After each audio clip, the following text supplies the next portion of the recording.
You're listening to Autumn on the Air, the weekly podcast that brings you conversations about the impact of research commercialization and the people who make it happen. Join us for interviews with patent and licensing professionals, innovators, entrepreneurs, and tech transfer leaders on the issues and trends that matter most. Keep listening for an inside track on the people, IP policies, and politics changing our world. Welcome to Autumn on the Air.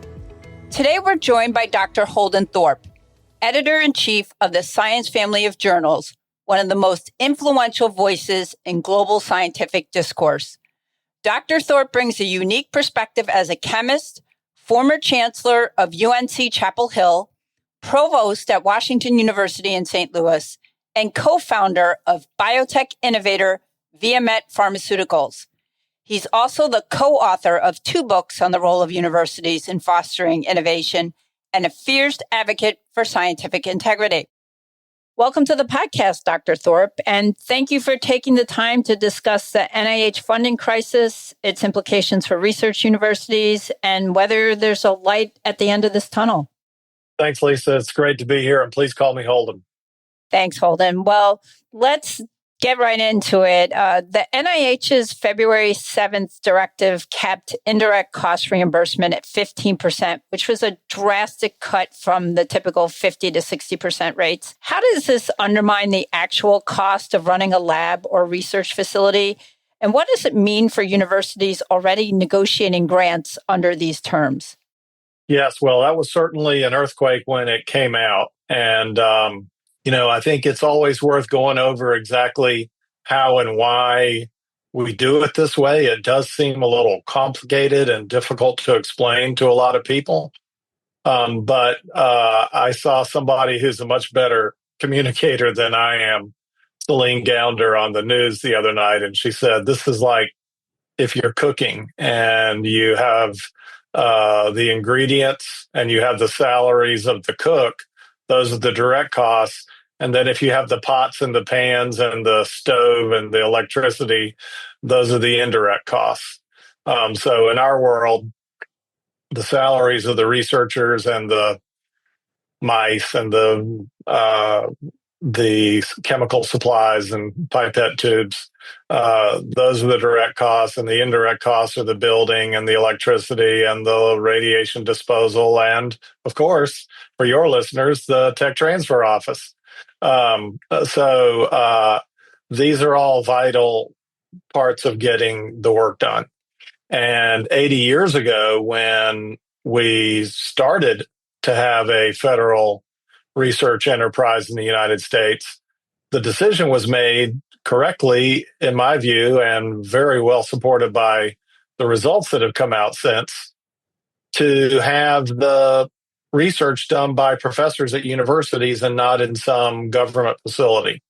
And the idea behind that was that the professors at the universities would be more likely to go where their curiosity took them rather than to some directed thing from the government, which was less likely to produce new ideas and new findings and ultimately new technologies.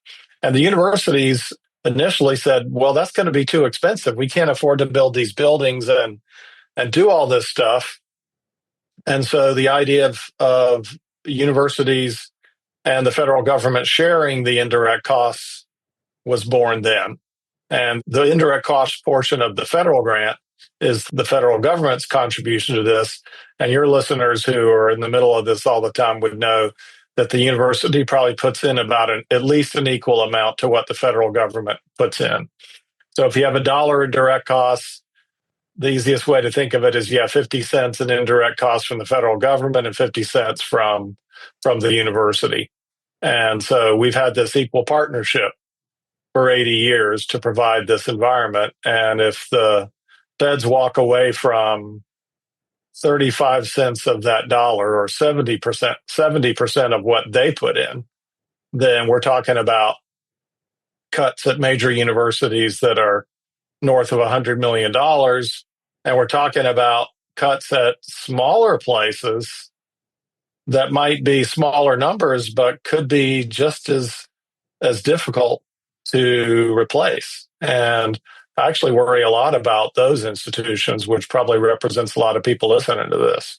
Absolutely. It certainly does. And as you well know, a federal court issued a temporary injunction against this NIH policy based on a lawsuit brought by the Association of American Medical Colleges. But the administration is appealing, which isn't a big surprise. How does this limbo affect universities' ability to plan long-term projects like Johns Hopkins' $330 million neuroscience facility or Michigan State's maternal health initiatives? Yeah, so a lot of the construction that is done in near academic medical centers, especially, is usually done by borrowing money and pledging future indirect costs to pay the debt service on those bonds. And the banks and the rating agencies have been comfortable with that for a long time. And you have two problems. One is the stuff that's already underway, where these funds are obligated. But then you have the question of whether the banks and the rating agencies are going to see this as a safe way of doing things in the future if the federal government has the ability to walk away from this. So that could have big consequences for the bond ratings of a lot of these institutions, which will then in turn drive the cost of the capital up even more. So, that's a worry. But if I had a big hole in the ground with a big $300 or $500 million research building, I'd be starting to wonder about how I was going to pay the debt service on that if there was a dramatic cut to the indirect cost recovery. Yeah, absolutely. That could be really devastating for universities like Hopkins and Michigan State. Now, and scientists are obviously speaking out as well, because Richard Hugenair from JHU fears losing international recruits and ceding ground to China and to Europe as well. So do you think the U.S. is at risk of a brain drain? And how quickly could decades of progress start to unravel? I do. I mean, I think it's important for people to remember. And I think, unfortunately, the people making the decisions about this in the federal government probably don't even know this. But there is plenty of scientific progress going on around the world. In fact, in your average issue of Science, which typically has 14 or 15 research papers, 9 or 10 of those would not have anything to do with the U.S. or with federal funding, because we get great papers from Europe and Asia and from industry. And so while the federal government in the U.S. is probably still the largest single entity funding research that ends up in Science or in our peers, it's certainly not the largest. And so lots of great science could take the place of U.S. science fairly quickly. And if that happens, I think a lot of talented people will go to where they can produce it. And so I think the people who are making these decisions might be a little unaware of the fact that this whole idea that America is the absolute dominant player isn't as powerful as they might think it is. And so, could the journals fill up, could the outstanding journals like ours fill up our pages without any U.S. funded research? Yeah, you bet we could, because we only take 6% of what we get. And as many of the people who get rejected remind us, the next 6% are at least as good as what we end up taking. And so, so we could easily fill up Science without any federally funded research. That would be a disaster for us, because we would lose a lot of incredibly important things, but it would probably be an even bigger problem for the United States. So I think whoever is thinking that they could just restrict the U.S. and have everybody adapt to what the U.S. is coming up with has maybe not thought about the fact that there's great science going on around the world, and it's really just a question of whether the United States is going to participate in it or not. Yeah, and it's even getting worse in terms of some universities are starting to add caveats to graduate admission letters, warning that funding isn't guaranteed. Is this a prudent stopgap, or does it risk eroding trust in academia as a stable career path? Well, it does risk eroding trust, but the leaders who are making these decisions are in a very difficult situation. And as I keep telling my faculty colleagues who are frustrated or want them to do more, I said, look, they are holed up in their conference rooms. They're there all hours of the night. They're getting on Zoom at 4 a.m. They're doing everything they can to try to figure out the next right moves to preserve the principles and processes that have made American science great, and preserving some capital to make sure that they can keep other things going is unfortunately something that they have to think about. So while some people are saying, as you would expect, that this is anticipatory compliance and that they're kind of giving up by doing things like curtailing graduate admissions or curtailing hiring, those are unfortunately the kinds of things that they need to do. I mean, I think that this has the potential to be a financial challenge that is at least on the scale of 2008 or COVID.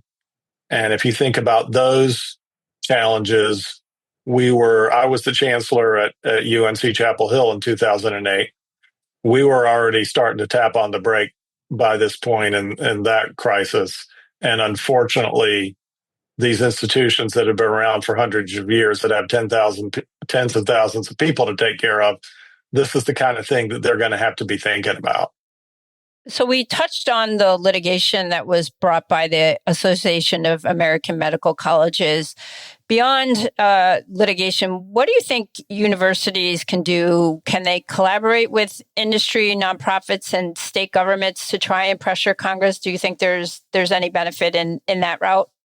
Yes, I think that it's going to take a bunch of different things. The first is that the universities are going to need to be pretty clear with their campus communities about precisely what they're doing. And that's a tough spot for them to be in because they also don't want to be singled out, and there's no way to privately communicate with the whole campus. So they have to, but they have to try to keep the campus behind them, because the last thing we need is to be arguing with each other about how we're going to do this. So they're probably going to have to push a little past their comfort level to keep that going, and let their campuses know, this is our strategy in Washington. This is our legal strategy, and these are the things we're doing to try to preserve the enterprise. On the other side, the campuses need to realize, and I'm constantly pleading with my faculty colleagues, that this is that these are really big challenges, that institutions that have these kinds of obligations are not going to go into full-on resistance mode. They just can't.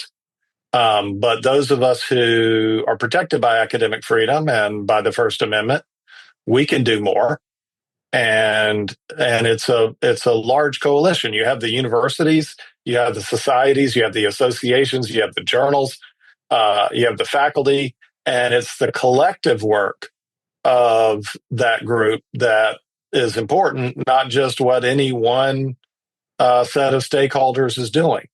So, I'm just constantly asking everybody to look at how that fits together. I mean, for the journals part, we are not going to change the way that we have been doing things. We're recommitted to that. We have a statement up about that. JAMA's got a strong statement up. PLOS has a strong statement up. So the journals are one set of stakeholders. The societies and associations are another. The universities are another. And the individual scientists who are communicating and doing things in their way are yet another. And it's the collective science enterprise that needs to work together, and the institutions need to foster that by communicating what they're doing and by not squelching or trying to steer the other people who are going to do what they're going to do, because A, we need that activity, and B, you couldn't squelch it or steer it even if you wanted to with this. There's 6 million scientists in the world. So as I always tell people, don't try to get me to get them all on the same page. I can't do that. that would be an impossible undertaking. Yeah. And you mentioned the journals, and I just did want to bring up, because I am a Science subscriber, that when I get my emails every morning, I've noticed that Science is doing kind of a Trump tracker in terms of providing very up-to-date information on what's going on, not only related to this, but it seems like anything funding related as it might impact science. Yes, we're our news department is covering everything they can, and so does our newsletter. So I hope thanks for giving me the opportunity to plug Science Advisor. That's our newsletter. And then we also send out the table of contents for our news section. And our news reporters are working around the clock, and they have a lot of sources inside the federal government, and they're getting information out to people. And we know that's important because everybody's hanging on everything that is going on. Science is a very cool publication because we have world-class research, we have world-class commentary, and we have the largest news operation in all of science. And it's a great privilege for me to get to lead all those folks. And all three of those functions are very important right now. And we have not changed anything about how we're going about any of the things that we have always done. Now, Holden, with federal funding in jeopardy, do you think universities should accelerate partnerships with private biotech firms or philanthropic ventures? And if so, do you think this could dilute academia's role in basic curiosity-driven research? Boy, I hope not. I hope that we'll continue to have curiosity-driven research in universities. I believe we will.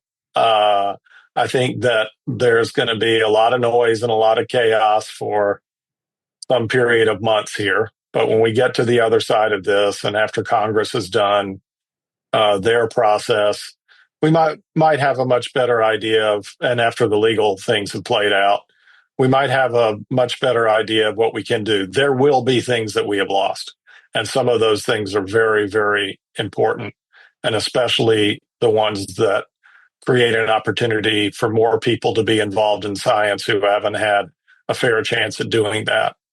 But will we still be doing curiosity-driven research on cancer and metabolic disease? And I sure hope so, and I believe so. And the scale of what the federal government provides could not possibly be replaced by any business partnership or any private foundation. So, of course, those things are important. They always have been. And the most important thing about the partnerships with industry that most of your listeners are focused on that's how to realize the potential of the federally funded curiosity-driven research that comes before it. And of course, I'm sure you've had many guests on this program talking about all the different ways that has happened. We gave the breakthrough of the year this year to lenacapavir, which is a drug that targets the capsid protein in HIV and provides 6 months of protection from infection. Wes Sundquist at the University of Utah was not trying to find a drug. He was trying to understand how the capsid protein of HIV absolutely worked. And if anybody thinks we're going to get to new drugs and things by doing it any way other than that, they just don't know how this whole thing works. And I don't think that the private companies are going to support curiosity-driven research that they can't justify to their shareholders. So there really isn't not a replacement for the federal government in this role. And if the United States is trying to break an 80-year-old social contract that has produced the American century and the century of biology and all the different centuries that we've supposedly had. We need to focus on making sure that that doesn't happen. Absolutely. Now, I want to go back to a point you made a little bit earlier about smaller universities, and I want to bring in HBCUs because both smaller universities and HBCUs often rely disproportionately on NIH grants. How can the scientific community prevent these cuts from exacerbating existing inequities in research capacity? Well, we're going to have to focus on education occurring in places where we know there are folks who need access to the scientific enterprise. And if that has to happen better at universities where those folks already are, like HBCUs or other minority serving institutions, then we need to think about how we're going to do that if it turns out that we can't bring them to the majority institutions in the same way that we've been doing. So places like UTEP and UCF and FIU and the HBCUs, North Carolina A&T, it's time to do even more to help those folks. And frankly, and I've been asking for this for a long time, and I don't know if this will be enough to do it, but we really have to rethink how we do science education. It's rigged for people like me who went to high resourced schools, who know how to are genetically programmed to do well on standardized tests and high stakes tests, and we've never succeeded at fixing that. We have technologies that come along that might do a little something, but the universities have not put the force into making it so that the faculty would be incentivized to work on those things. And so, and certainly, I'm going to be the science editor here for a while longer, but my next chapter is definitely going to be focused on science education. I'm a faculty member here at George Washington University. We get people from all over the world here. And even when I'm doing my science role, I still teach a class here because I just think trying to make it so that the people who show up at our universities, who've been admitted by our universities, regardless of whether they got more opportunities in high school or whatever it is, they all deserve a fair chance to do well in science. And we haven't really been giving them that. We've been selecting the ones who are already predisposed to do well. And if we have to regroup somehow in American science, that's probably the thing that we should put most of our emphasis on. I couldn't agree with you more. And I know the MIT Lemelson Foundation is doing a lot of work in that area to try and get more underrepresented groups into science. But hopefully when you're done with science and you move on to the next chapter, we'll be reading about the impact that you're making there. So thank you. Yeah, I'll see what I can come up with. That'd be awesome. So turning to past funding crisis like the 2013 sequestration, universities adapted. What lessons do you think we can apply now, and what makes this moment uniquely dangerous or maybe manageable? Well, this is different because it has a financial component and it has a psychic component and a philosophical component. And so that makes it difficult in two ways. One is that we have to keep our spirits up even more than we did in the previous one. And it makes it a little harder to see how it ends. Is there going to be just one financial dislocation and then we're going to adapt and climb out of it like we did on the others? Or, is it going to be harder to visualize the end of this? I think that what we did well in 2008 was that the institutions did figure out ways to conserve capital, keep things going. Of course, the federal government infused more resources into science to help boost everything else. And so I don't think we're going to get that this time. And on sequestration, I guess is a pretty similar story. I always say, when I decided to go to graduate school was 1986. That's when we had something called Graham-Rudman. And Graham-Rudman was a scheme by which federal funding was going to be curtailed in order to deal with the deficit. And somehow there's a lot more money going into biomedicine now than there was in 1986. So I guess the one optimistic thing is that we've always figured out our way to climb out of these things because people are creative and they adapt to changes that they have. And so I've been saying, look, we're going to lose a lot of stuff that's really important to us. But I don't believe that the scientific enterprise in the United States is funded by the federal government is going away. I think it's being qualitatively changed, and we can't give short shrift to the pain of those changes and the importance of the things that are being lost. At the same time, we somehow need to prepare to dust ourselves off and adapt to what the new constraints are. And so people will figure out how to retool their research, and we'll figure out how to go to where students are rather than bringing them to us. And especially those of us who've been around a long time, who have the opportunity to stand up for science and to help be part of the rebuilding. We're the ones who need to realize that this is why we're here right now.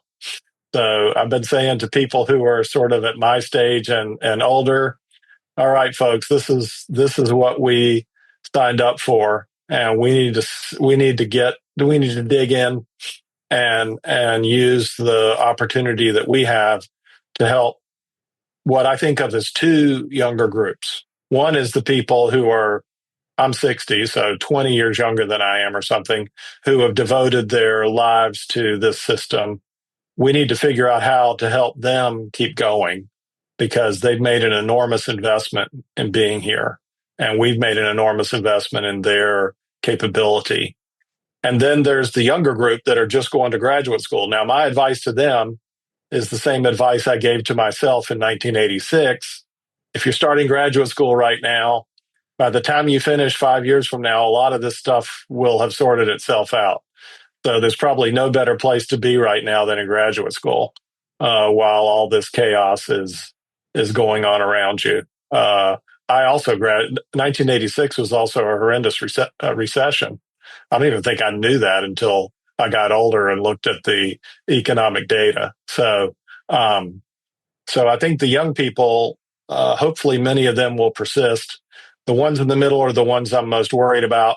And the ones at my stage, we need to show that we can take responsibility given the opportunities we've been given by the system. Now, we're seeing protests from researchers. We're seeing bipartisan pushbacks in Congress and media scrutiny. Do you think this backlash can force a course correction, even in this highly, highly political climate? I do, and I think it may take a while, but this is a country that over its whole history has been fascinated with technology, especially ever since the Industrial Revolution. And in fact, the conflict between new technologies and the documents and principles over which we were founded, that's the main trouble that we have as a country. And so for a nation that has never done anything except embrace and celebrate new technology, even when the people who brought it were highly problematic, like Thomas Edison and Henry Ford, not to mention Elon Musk and the people we have now, our voracious appetite for new technology has always been there. And so if other countries start supplanting that, and if people start to notice that our dominance in those areas is starting to wane, I believe that we'll see a repeat of cycles that we've seen many times in American history. Now, I'm not trying to minimize the pain of it. It's easy for me to say at my stage in life. But I believe that over time, Americans will want to have technological prowess. And once they see that basic research is what enables that, then they're going to want the cures and the devices and the quantum computers and the stuff from astronomy that they find so inspirational, and ultimately it'll swing back in favor of that, just as it always has. Now, Holden, you've written about universities as being the engines of innovation. Do you think this crisis can spur creative solutions like shared core facilities or open source collaboration models? I worry about that because we've never seen institutions be very good at not competing with each other, right? So unfortunately, ever since the 80s, especially when the US News did something that I think they never should have done, which is to start ranking universities, universities have had a serious compulsion to try to outdo each other by some metric or another. Can they set that aside in this moment of crisis? I don't know. I to be honest with you, I've never seen that before. So while I was optimistic that American history will continue to do what it's always done and love technology, will higher education set aside its competitiveness? Will smaller institutions stop trying to act like ones that have many more resources? I don't know. Nothing would delight me more. But higher education has always been an aspirational, competitive marketplace. And it's going to take a lot of change for it to set that aside. Every university is trying to put more press releases on their website and get more papers in journals like mine and brag about more grants and put more construction cranes up. And to get them to stop and think, it might be better if we did some of these things together. I don't know. I hope that could happen, but we've never seen it before. Yeah. Well, it's really interesting times that call for creative solutions. So we'll see what happens. Now, I want to talk a little bit about early career scientists and those who might be watching grants evaporate.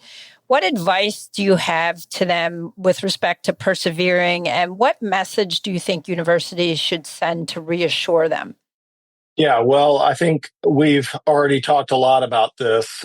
These things are cyclical, so if you can stay in place and withstand the psychic onslaught, then history would suggest that there will come another opportunity to do our thing again.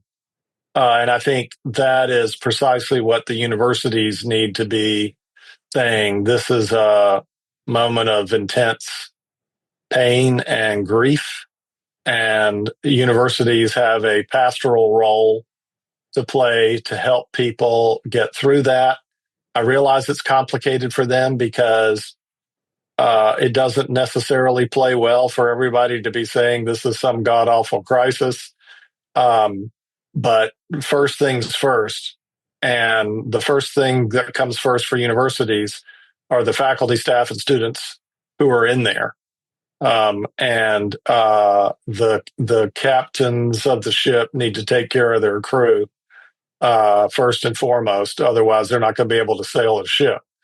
I mean, just remember, administrators can't write grants. They can't give grades. They can't teach classes. They can't take care of patients. And those are the things that people are counting on the university for. Now, the other thing they can do is to help educate people better about what does play well politically. And in my opinion, talking broadly about all the terrible things that are going to happen to the university doesn't work very well right now because higher education doesn't have a lot of political currency. So the things I think that have potential are the economic devastation that could happen in big meds and ed cities that are in red states like Birmingham, Raleigh-Durham, Pittsburgh, St. Louis, Nashville. These are all places where the academic medical center is the biggest employer in the state. So if you hit it like this, that's going to cause serious economic trouble. And then I think the second thing is about access to healthcare, and particularly in disease areas that the NIH has traditionally led on, like rare diseases. There are a lot of children with rare diseases who are used to going to the academic medical center to see an expert in what they have. That's what's driven sort of pediatrics and academia for so long. When that stops happening to the same extent, that's something that people can think about. Clinical trials for people who have severe cancer and things like that. If that starts to go away, that's going to get political traction, and then that can be used to help explain that funding basic research is actually crucial to having those things in American society. Now, Holden, you've described science as a long game. And amid these layoffs and frozen projects, what signs suggest that U.S. research enterprise can still thrive? And what's one step you think every university should take to ensure that it does? Yeah, I like I said, we've always adapted. And so, during COVID, a whole bunch of people dropped what they were doing and went and worked on COVID. And then when the pandemic was over, they came back. And so the creativity of scientists to adapt to the new constraints that are going to be placed on us, I have great faith and potential in that. And so I think what the universities can do is to help prepare people to do that. There's a rule in social work that it takes 12 weeks to get over a crisis. And my daughter's a social worker, and I took care of two great social work schools when I was at UNC and WashU. So we're 4 weeks into this crisis. We got at least 8 weeks to go. That's the soonest we can expect people to start thinking about what they're going to do next. And so I think preparing for that is what universities need to be focused on. Holden, I know you're extremely busy. Thank you so much for taking time to be on the podcast today, for your clarity and your resolve. We really appreciate all that you and all the staff there at the Science Family of Journals is doing to keep everyone informed on these really critical issues. It's an honor to do it. We feel privileged to be in our line of work anytime, but especially now. And everybody knows where to find us. So if you want to communicate anything to our news team, you can easily find instructions for that. And please keep submitting papers. The one thing that we know we can count on is to continue to produce and share knowledge with the world. So let's keep doing that. Absolutely. Thank you so much again, Holden. Great to be on with you. Thanks for listening to Autumn on the Air with Lisa Mueller. Get social with us and share your thoughts. You can tweet us at AUTM or visit us online at autm.net. We'll be back next week on the air. Be sure to join us.